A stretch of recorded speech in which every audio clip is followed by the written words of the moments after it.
Hello students, welcome to EPG Pathshala. I am Dr. Anurekha Wag, Assistant Professor at Department of Sociology, Savitribai Phule, Pune University.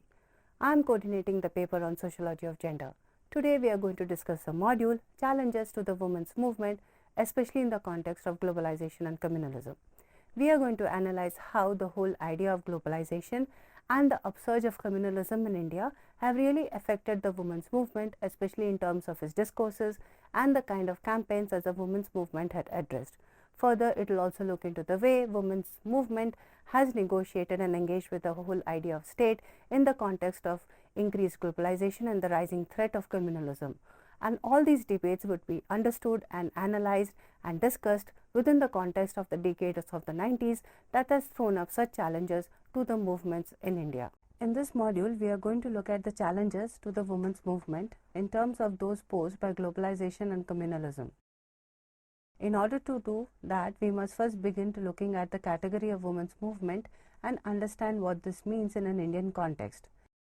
Like most social movements, the women's movement in India is also made up of a number of strands which differ from each other in terms of the way they understand women's issues, the prioritization of issues, strategies and organizational forms, as well as nature of collective action they undertake.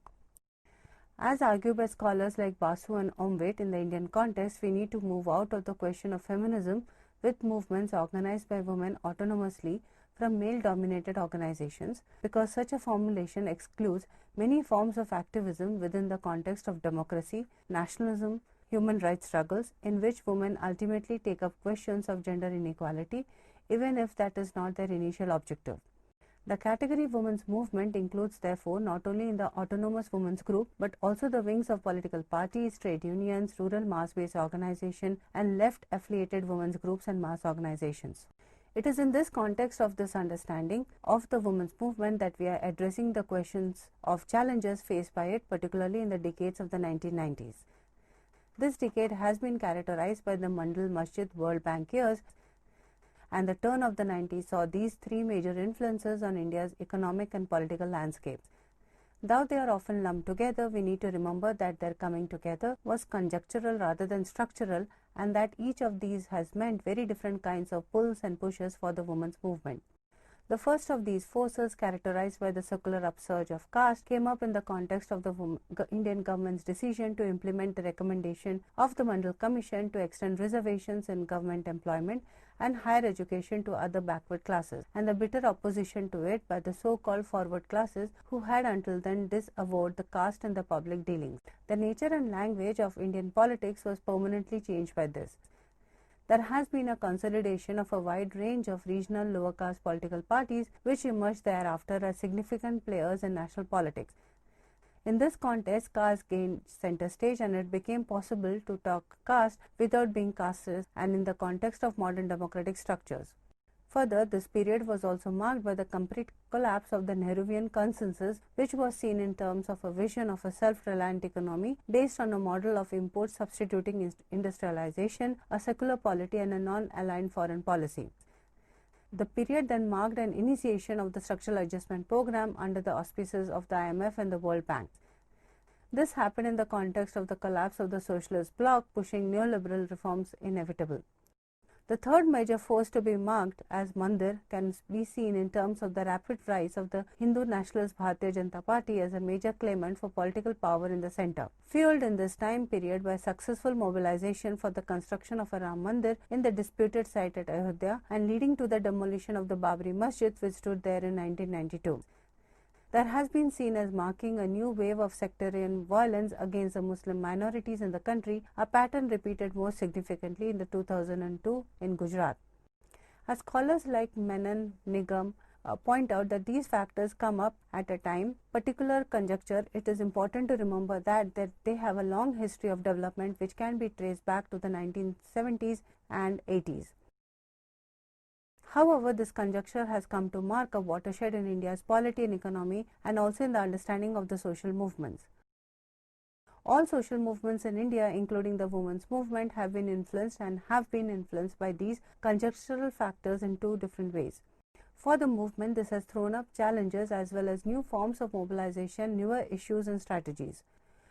We will concentrate here on the two major challenges, those thrown up by the neoliberal policy regime, often spoken in terms of globalization, and challenges of communalism. We are arguing that though the phenomenon of globalization and communalism are linked, they are not similar in terms of challenges they throw up, and therefore there is a need to look at each of them separately.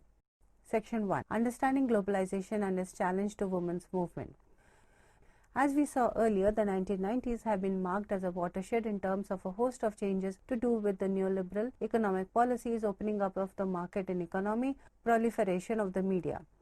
These changes, often broadly characterized as globalization, are seen to have impacted the nature of social movements in general and the women's movement in particular. Scholars of social movements have characterized these changes as decline in the women's movement as ways of organizing and activism change, specifically in terms of what has been termed as the NGOization of feminism.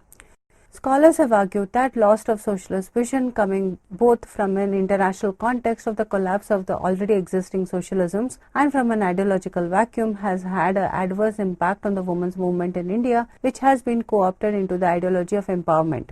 Scholars have pointed out how the proliferation of NGOs is a wide-ranging reorganization of the social field. It has also been pointed out how the matrix of NGOization in India is largely non-feminist, as NGOs intersects with the state, donors, market, and civil society actors with complex networks and relationships that span these boundaries.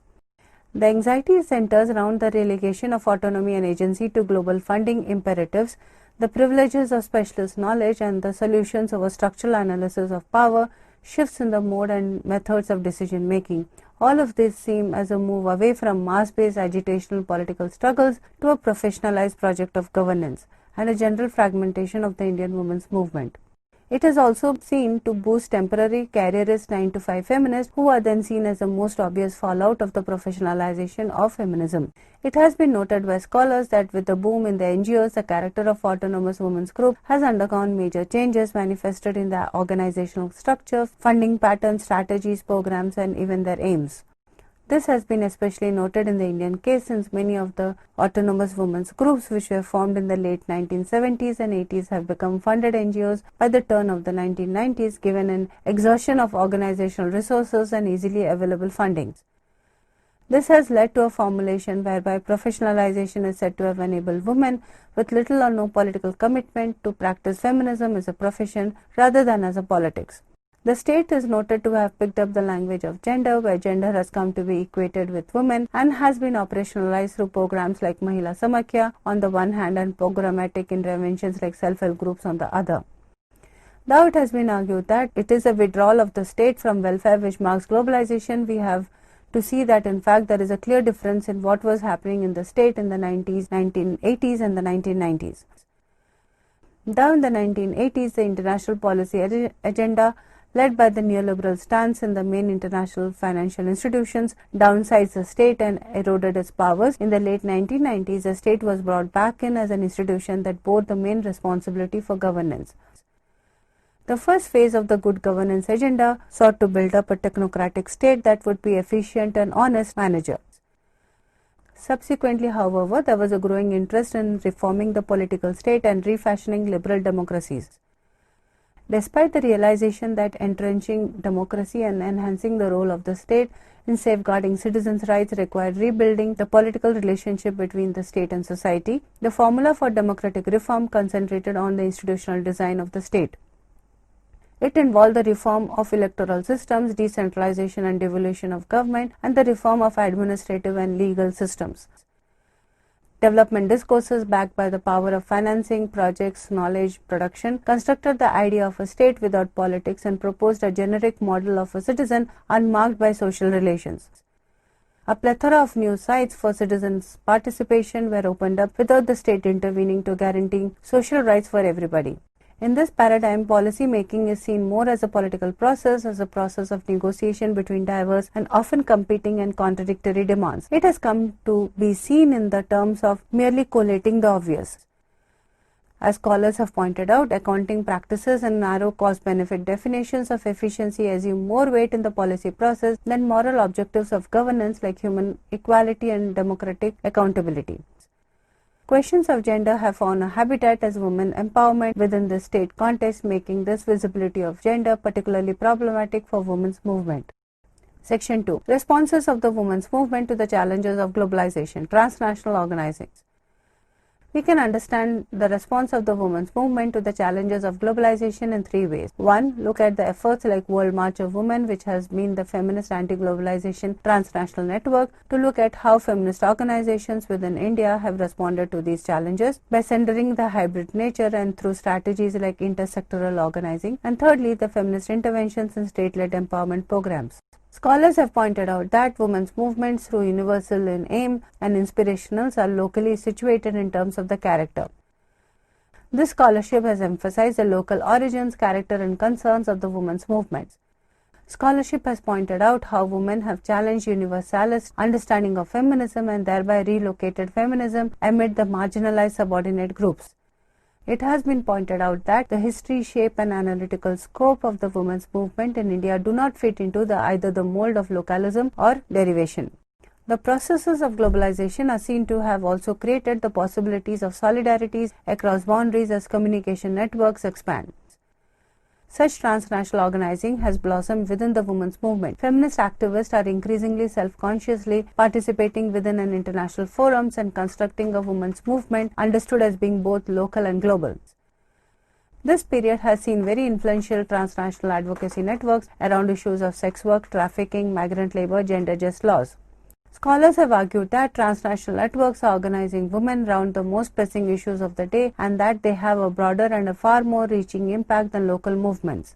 We can take up the example of World March of Women, which is an international feminist action movement connecting grassroots groups and organizations working to eliminate the causes at the root of poverty and violence against women.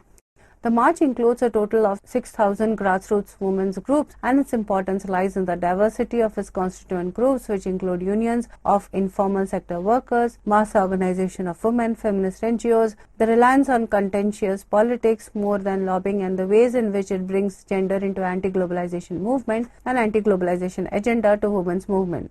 This march has been coordinating campaigns across different countries which take on the larger agenda, freedom from poverty and violence, while responding to the particularities of neoliberal politics in their respective nations. At the second level, feminist organizations have responded to the discourse of NGOization in several ways. It has been shown by scholars that earlier assessment of NGOization might have been overly pessimistic and that feminist politics is being forwarded in many unexpected sites. Feminist NGOs have a hybrid phase that seeks to combine the service delivery mode with agitational mode.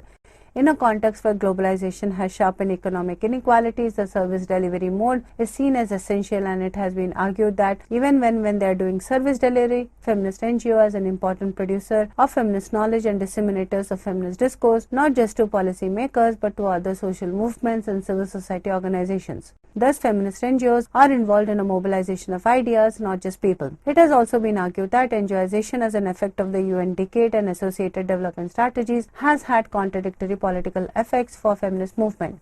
There are growing class, cultural and strategic divergences between highly professionalized, internationalized feminist policy experts on one hand and more aggressive and combative grassroots movements on the other. Scholars have also drawn attention to the new sides of activism like urban cyber feminist activism, and further it has been argued that hybrid activist spaces composed of offline street activism and online campaigning is a conscious countering of the assumptions that young middle class women are apathetic towards feminist politics. Thus, it emerges from these readings that globalization and different configurations made possible through it have created spaces for the young women to politically intervene in ways that might not have been possible for an older generation of feminists. Thus, these new feminist subjectivities are linked to the terrain on which they are being formed might not be easily reducible to be co-opted neoliberal subject as many critics have assumed. Thus, the neoliberal policies and communalism have been the major targets of the campaigns, with concerted organizing around issues like universalization of public distribution system, violence against women, honor-related crimes, against privatization of healthcare. This enabled the IDWA to expand in unprecedented ways in the exact period of globalization. Another major organizational form which came up as a response to the challenges of globalization was the emergence of unions of informal sector workers, especially women workers. Pioneered by Seva in the 70s and 80s, the Union of Informal Sector Workers have emerged as a key site for feminist resistance, especially since the structural changes in the economy have meant greater informalization of the workforce. In this context, we see important organizations of domestic workers, of waste pickers, self-employed have emerged. There is also much transnational organizing around issues of informal sector labor, as in networks such as HomeNet, etc. The program of Mahila Samakhya was to achieve women's empowerment through education. It was based on the highly successful Women's Development Program of the government of Rajasthan. The program worked by training women from various villages to become village-level activists. These women were then trained to organize other women from the village into groups. The nature of the activities taken up by the program in each village varied according to the needs and aspirations of the local women, but education remained at the core of the program. Feminists have consistently intervened in the MS program to ensure that the vision of empowerment remains political. Narayan's study in rural Karnataka shows that rural poor women supported by a solidarity network of Sangha can begin to challenge discrimination based on gender, caste and class. As Menon argued that in India the globalization debate offers only one of two positions, an uncritical celebration of a homogenized globe or an equally celebratory reassertion of the nation as a bulwark against global capital. Section 3. Challenges of communalism to the women's movements. The challenge of communalism to the women's movement came up in the context where religion and gender have come to be increasingly intertwined, not only in India but in South Asia as a whole. Not only have religious forces marked women as repositories of religious beliefs and keepers of purity and integrity of the community, but women have also engaged in activism within this communal politics. It has been a challenge for the women's movement to understand and analyze women's participation in communal politics as well as strategies to combat the same. As scholars have pointed out, the relationship of women to politicized religion is paradoxical and complex because on the one hand it creates opportunities for women's activism while simultaneously undermining women's autonomy. In this context, it is important to look at Shabano case. The details of the Shabano case would also be found in the module on Uniform Civil Code in the paper Sociology of Gender. In the Shabano case and the subsequent law became the grounds for the major contestations between Muslim fundamentalist group who upheld the law, different stance of the women's movement, who criticized the law for marking women as secondary citizens, for groups which oppose communalism of the gender question and called for a gender-just uniform civil code, and for the Hindu fundamentalists who were supporting the call of the court for the uniform civil code, felt that this vindicated the characterization of the Muslim community as backward and barbaric. In many ways, then the Shabano question becomes a site for contestations around community rather than questions of women's rights.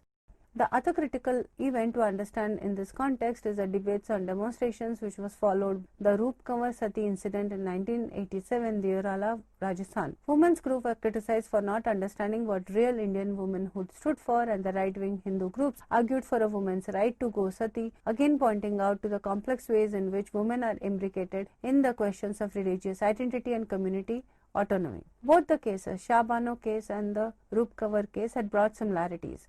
At the core of the debate was women's right, especially rights to property of the widows and divorced women. However, in both cases, male religious leaders and fundamentalists were able to raise the bogey of the community under siege, thereby reaffirming the right to represent the community. The stage took up a position of siding with the male fundamentalists in both cases, sacrificing women's rights in order to strike a bargain with the larger community. For the women's movement, all this posed a number of dilemmas. On the one hand, it had to deal with the rise of a hegemonic Hindu identity that in many ways was restructuring the very ideas of secular nationhood. And on the other, both the cases has brought into a sharp focus with issues of difference and recognition of the fact that the identity of women was layered, with women often in the hierarchies of their own. The third challenge that the women's movement had to confront was how to make sense of the activism of the upper caste Hindu woman, which was not part of the feminist activism. This activism of the Hindu upper caste woman was seen in the context of anti-mandal agitations, where young upper caste Hindu women took to the streets asking the state who would be their husband in case OBCs were given reservations in the government jobs. As Chakravarti points out, these women spoke the language of merit and had taken to the streets as concerned secular citizens, while the very question was framed through a tactive acceptance of the caste endogamy. At another level, when it came to issues like opposition to the Miss World contest, women's organizations found themselves to be strange bedfellows with the right-wing oppositions. Though the reasons and analysis of the opposition were different for the two groups. For the women's group, it was a symbol of objectification of women. For the right-wing groups, it was about obscenity and an assault on Indian culture. However, as scholars point out, it became very difficult for women's group to mark out that distinction from right-wing organization. In fact, scholars have argued that women's large-scale participation in communal organization is tied to the fact that these organizations offer women space in the public without having to critique the institutions like family. In this participation, it is seen as an extension of the familial community. From the women's movement, there has been an internal critique of what has come to be marked as the implicit Hinduness of the movement. In the critique of the movement, Agnes and Patel pointed out that in its efforts to combat the selective Western tag to claim indigeneity, the symbols like Kali for women, histories like the goddesses as feminist, the women's movement discovered and adopted by Hindu, collapsing India into Hindu. They also pointed out that while Muslim or the Christian woman was also named and marked out, the subject of feminism remained the unmarked woman who was also by default the Hindu woman. They argued that in order to make sense of this rise of the Hindu right wing of the movement, they would have to be critical of its own practices, strategies, and symbols. Thus, we saw how the understanding of the large-scale mobilization of women in the right-wing movements and the leadership had visibility in these movements became a challenge for the movement, and how the feminist scholarship has understood it as inverted feminism. Section 4. Responses of the movement to the challenge of communalism. In this section, we will see how the women's movement has responded to the challenge of communalism, especially through the debate of Uniform Civil Code and the different ways in which women's group have responded to the call for UCC. The call for a Uniform Civil Code has a long history but has once again come up in the context of the Shabano case. The thrust of feminist demand for the UCC was gender equality much more than uniformity. The argument was that all religious laws, because they have a basis in patriarchy, are unjust to women, and therefore there is a need for a comprehensive gender-just civil code.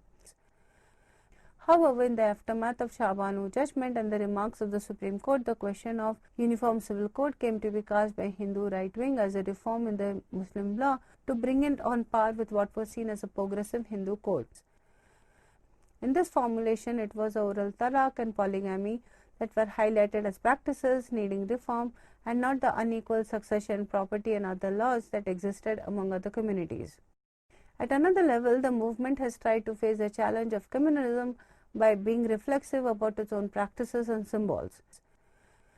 It also tried to continuously underline the linkages between gender and communalism by showing how the imagery of communalism is gendered and how it is women's bodies that came to be the battlefields when the identity of the community is sought to be consolidated. Women's movement has also been more active in the rescue and rehabilitation in the cases of communal conflict and in recording and documenting instances of violence.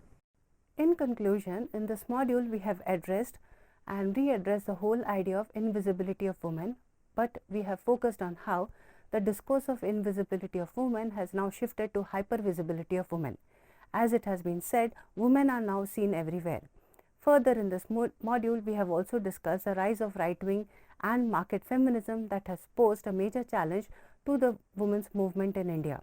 Further, we have also questioned the universality of gender oppression.